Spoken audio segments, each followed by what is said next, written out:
Hiya Duck, welcome to the most important video you will ever need in your nail tech journey. Honest to God, we're going to talk about everything that you need to start as a nail technician. So, off we go.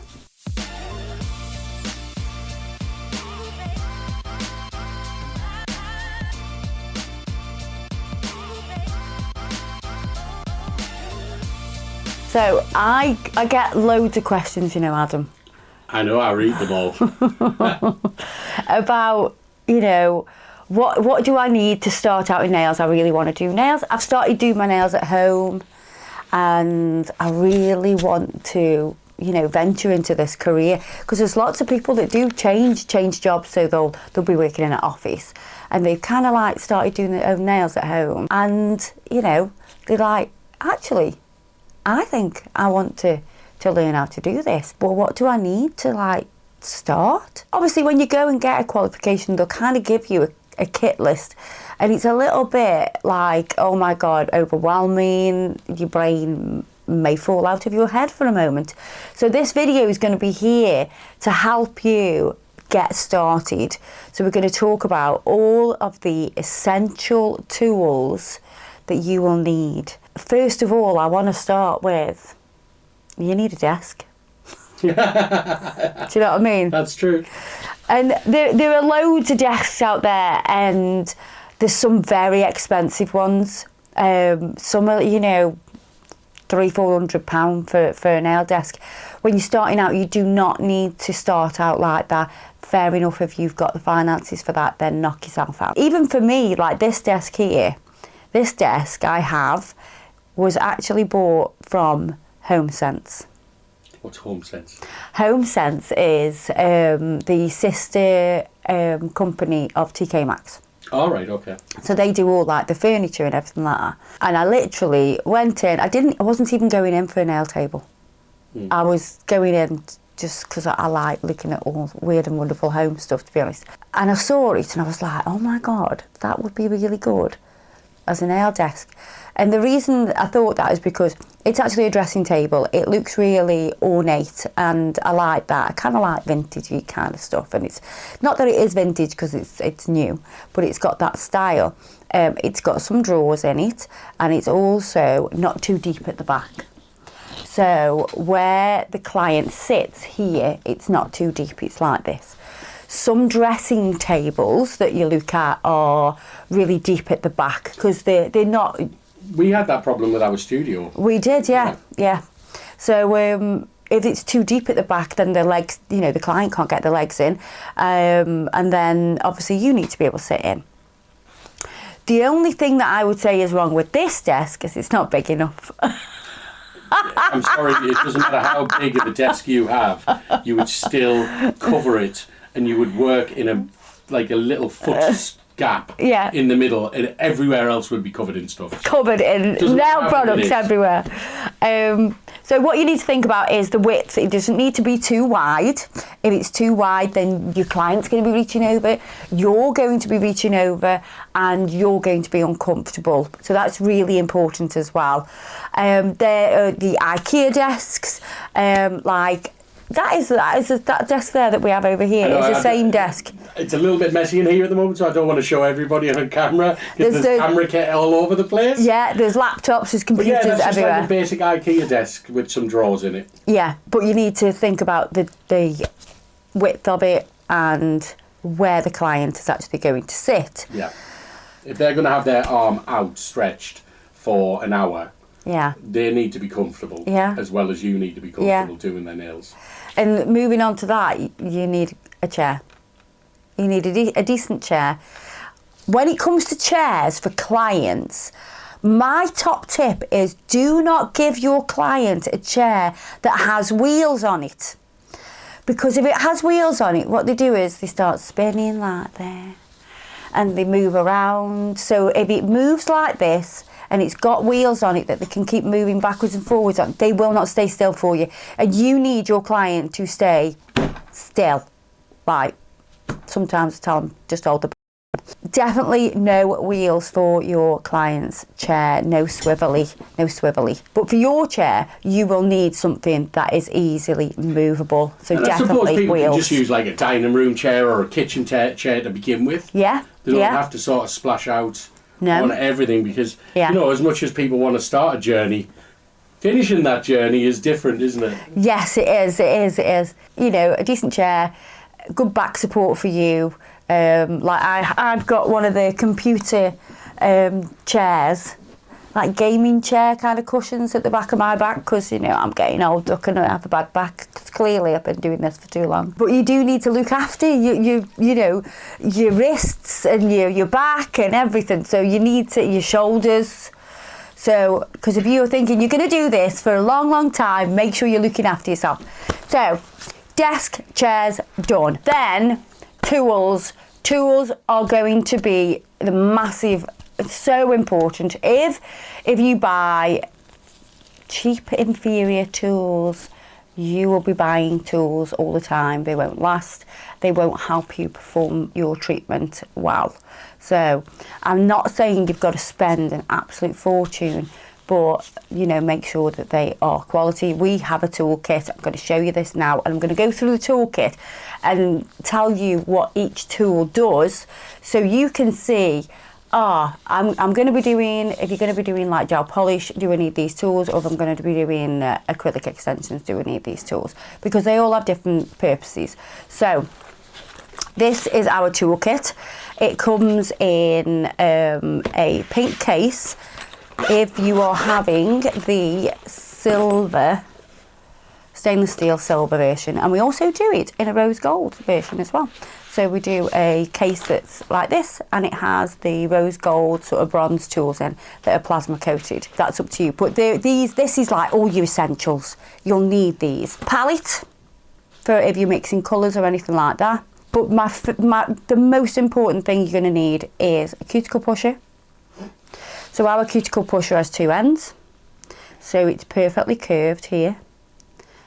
So you can push in.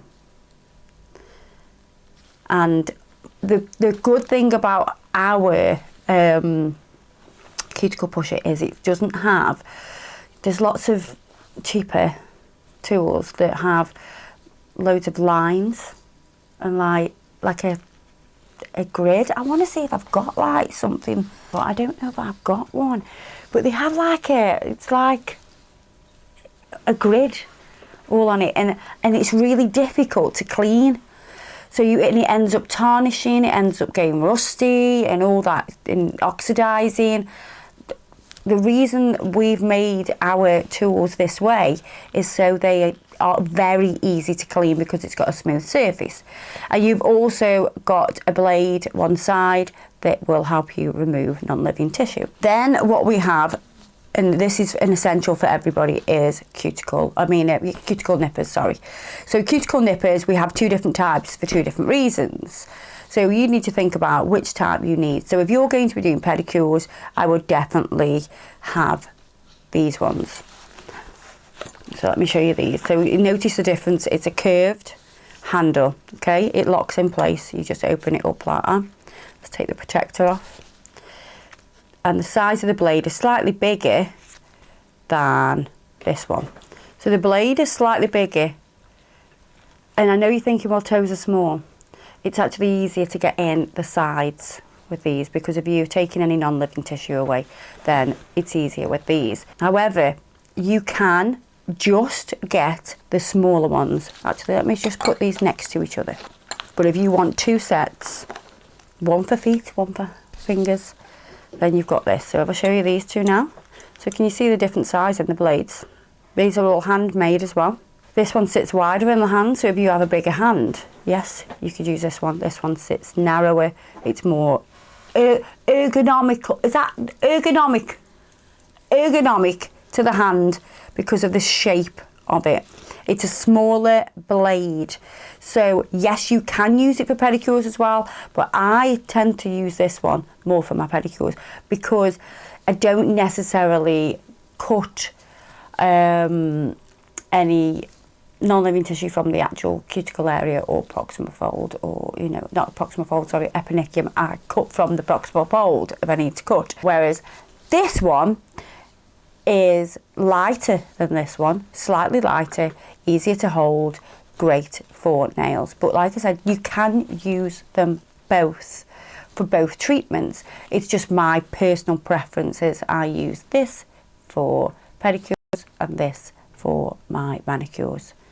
Let's click this on so you can put them back, put the protectors back on. And especially if you're at college and you want something that's easy to transport, or if you're doing a home manicure, this is easy obviously for you to take around with you as well. It's actually a pinching tool, so you can actually pinch the nail a little bit narrower and get a really good sculpt on that and good nice shape. It's also got a cuticle pusher and your blade as well, so it's a 3-in-1.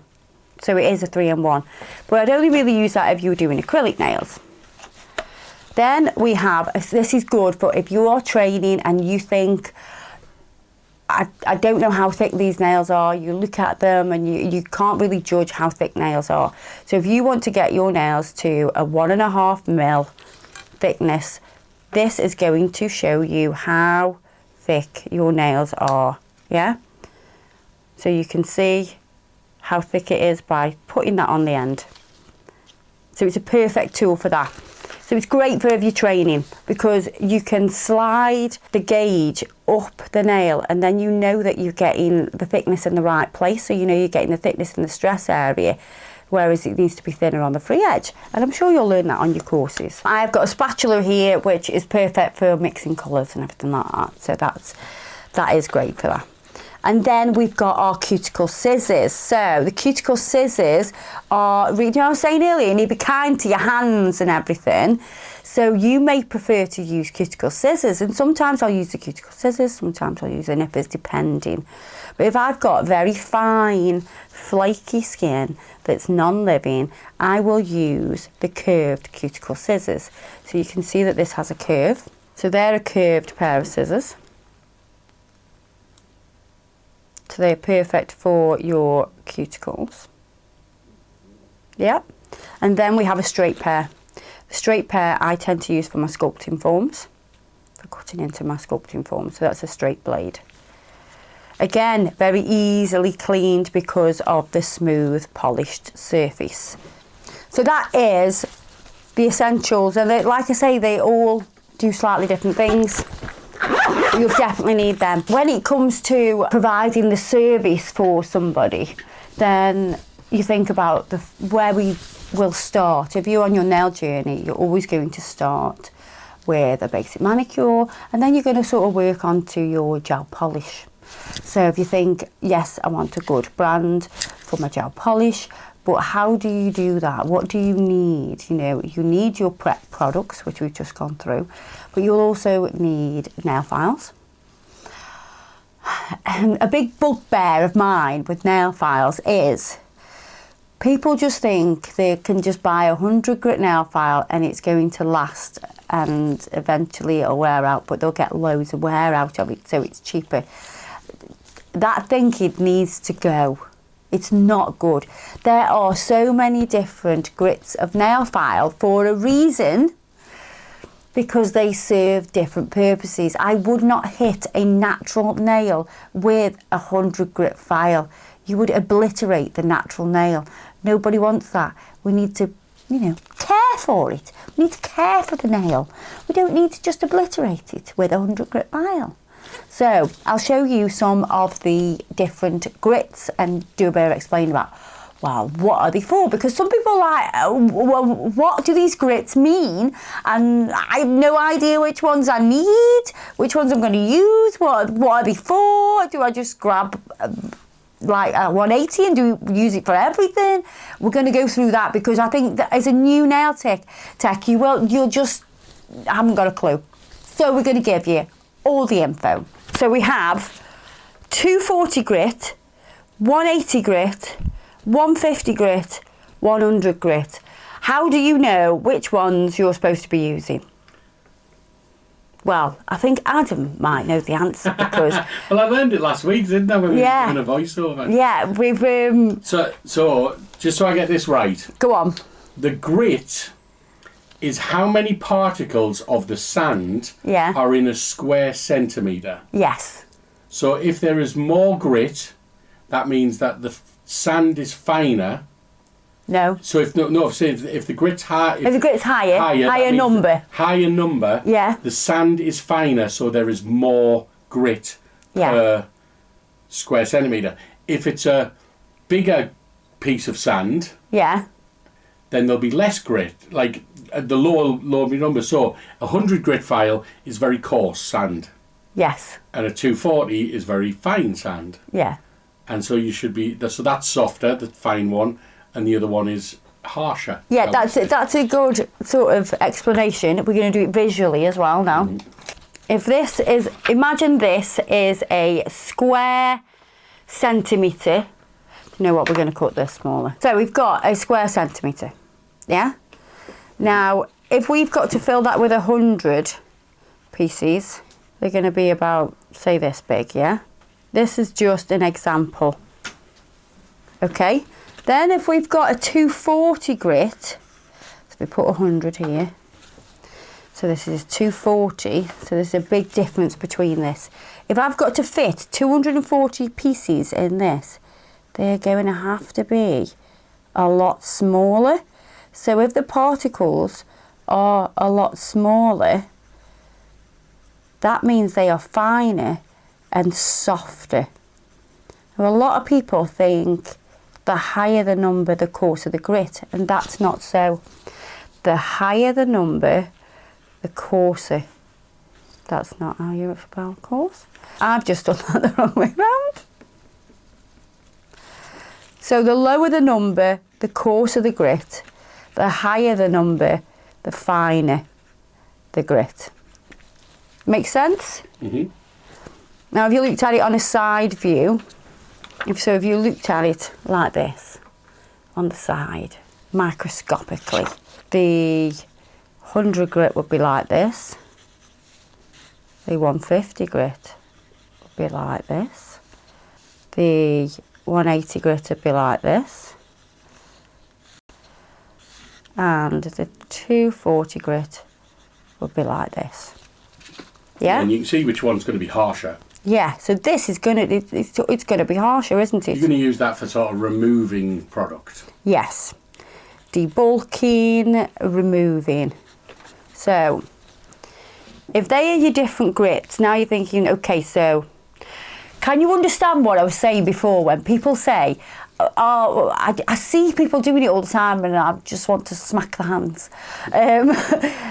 They've got a 100 grit file that's been used multiple times and now kind of looks like a 240 grit file because it's been worn and worn and worn. So then they'll save that for doing the, like the nail prep. The thing that's wrong with that is you should not be using that nail file on multiple people. It should only be used on that one person. Now, we have a great video, don't we, about saving money when it comes to files. Mm-hmm. We can link that below. So do check that out. You've got this knowledge now. You know what course of grit there is. Yeah? So the 100 grit is a low number.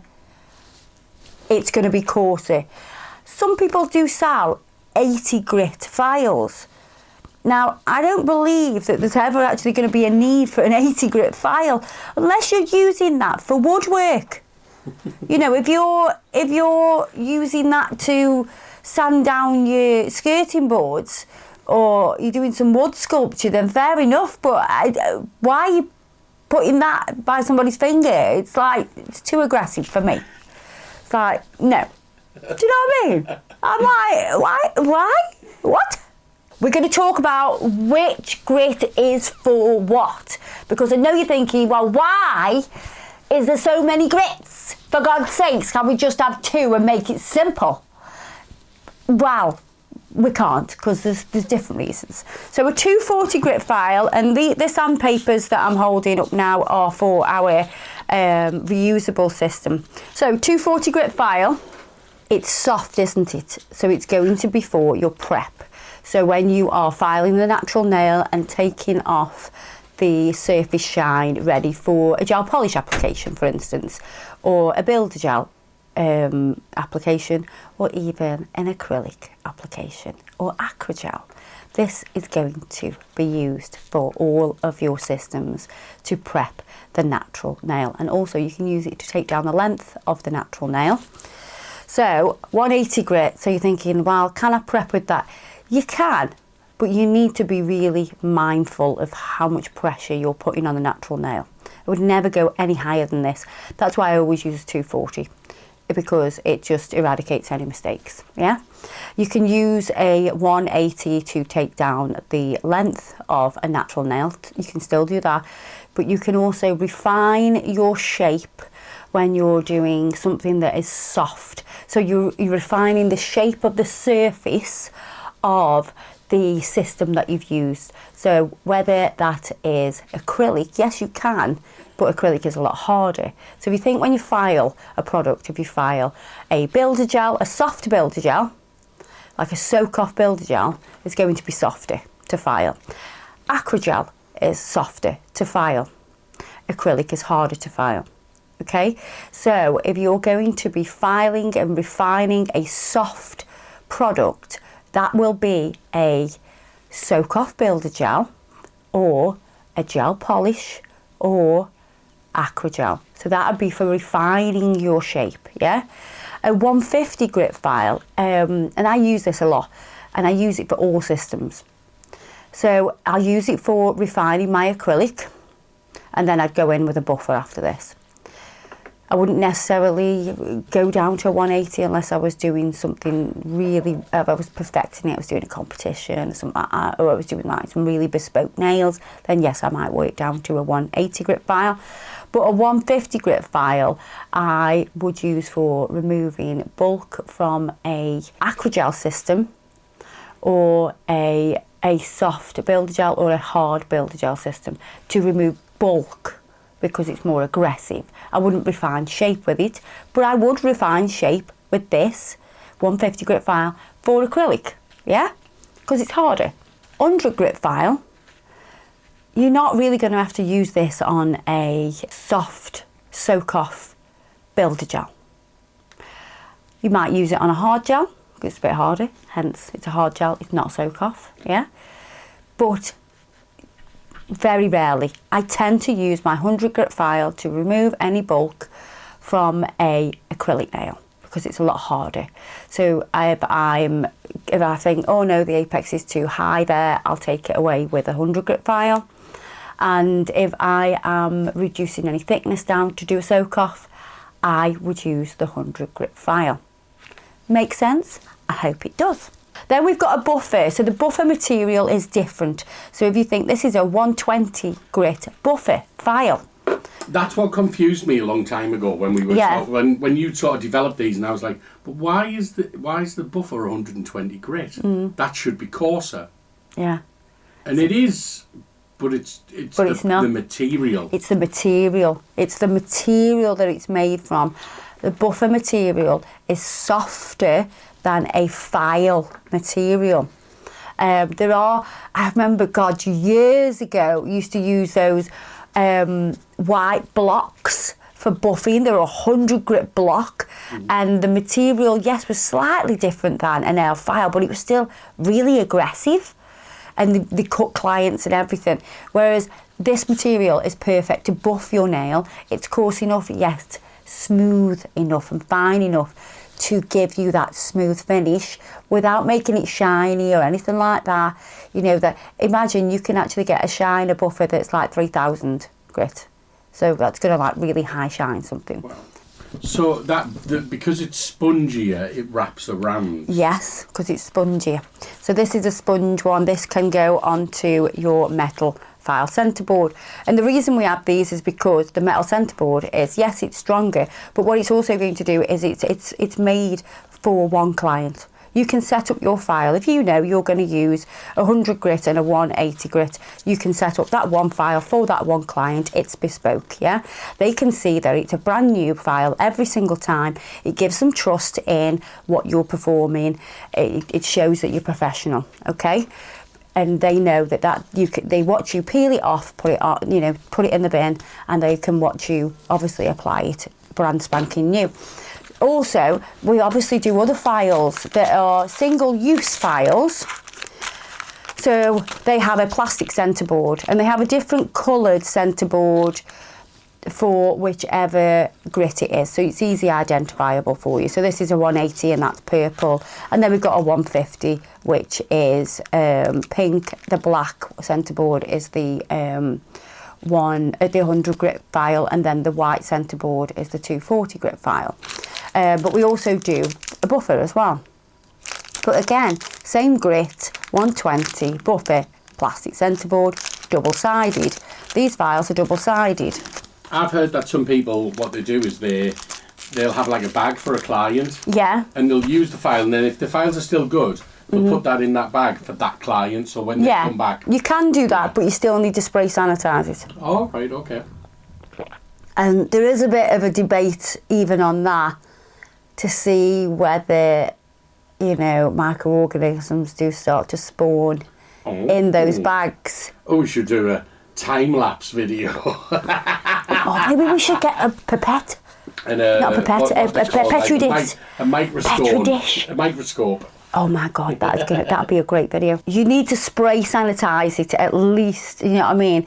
Because the thing is with files, they are porous. And, you know, I believe that you could get rid of every single microorganism. I don't really do believe it, but I think the safest thing to do is to use these as single use and get rid of them. I suppose if you're doing 10 nails, you're probably it's going to be used. Yeah. But then on that other video, we've got a video where we show you how you can sort of cut the cost down. Watch that video, it's going to help you. This part of this video is really to explain what you use each grit for, because it's a bit of a minefield, especially when you're starting out. So I hope that's covered, you know, your nail files and everything, and I hope that's really been helpful for you. And we sell them in quite big packs as well, don't we? So obviously salons and everything buy them in bulk. Also, you need a good hand sanitizer. There are lots of different brands out there. So like Mundo do great hand sanitizer systems, because obviously that needs to be clean before you start your service. Next step is your products. What service are you going to do? So are you just going to be like a natural nail sort of tech? And if you are, great. Will you be doing a gel polish application?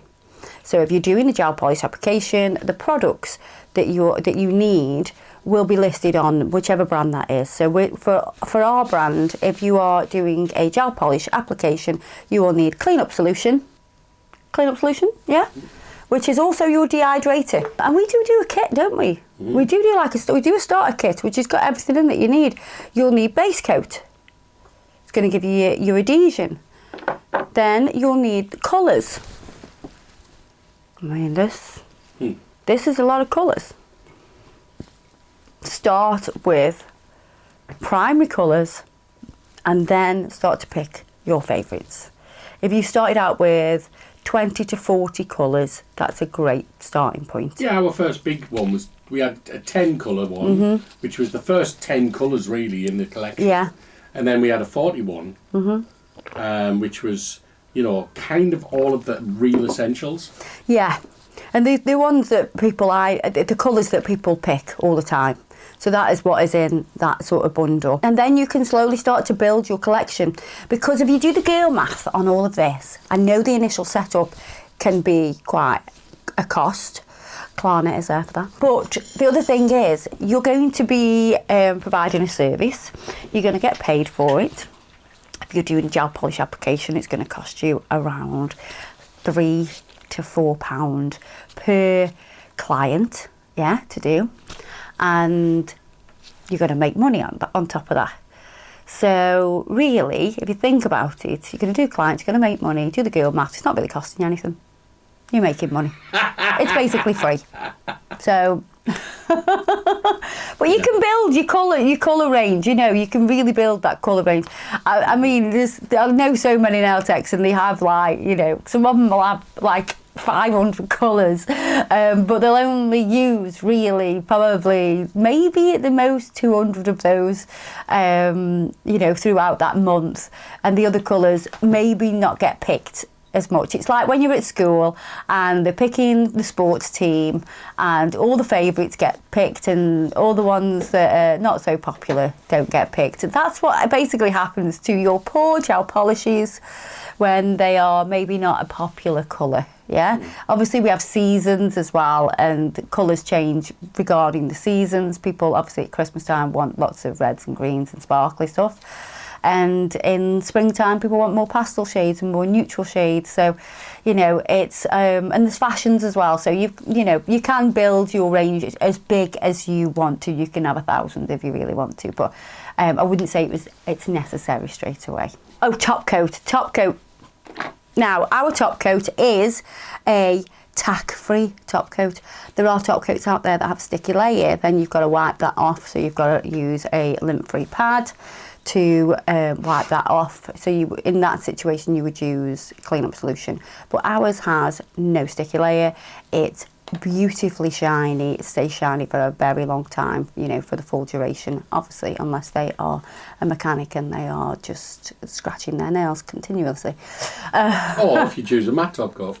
Oh, you can use the matte top coat, of course, yeah. So we've got matte top coats as well. The matte top coat bottle comes in a matte form, so it's matte.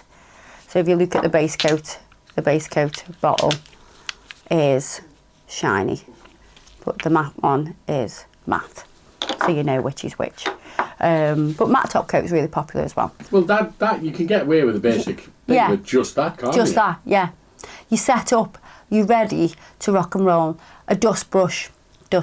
We do dust brushes as well to get rid of the dust, really hygienic ones. But yeah, I think a bit of cuticle oil. Have some bit of cuticle oil in there as well. But I think that's pretty much what you need to set up, and it will kind of cover you for lots of different systems, not just gel polish. You know, yes, you can then go on to doing aquagel. If you want to do an extension and you want to learn slowly and don't throw yourself in the deep end, if you want something that's a little bit more easy, then yes, aquagel is there. Then you could use our Sculptify, which is our builder system, or you could then go on to do an acrylics, which I love. See, when I was training, I was thrown straight in the deep end and I did acrylics straight away. But yeah, that's pretty much what you need to set up. So I hope that's helped you.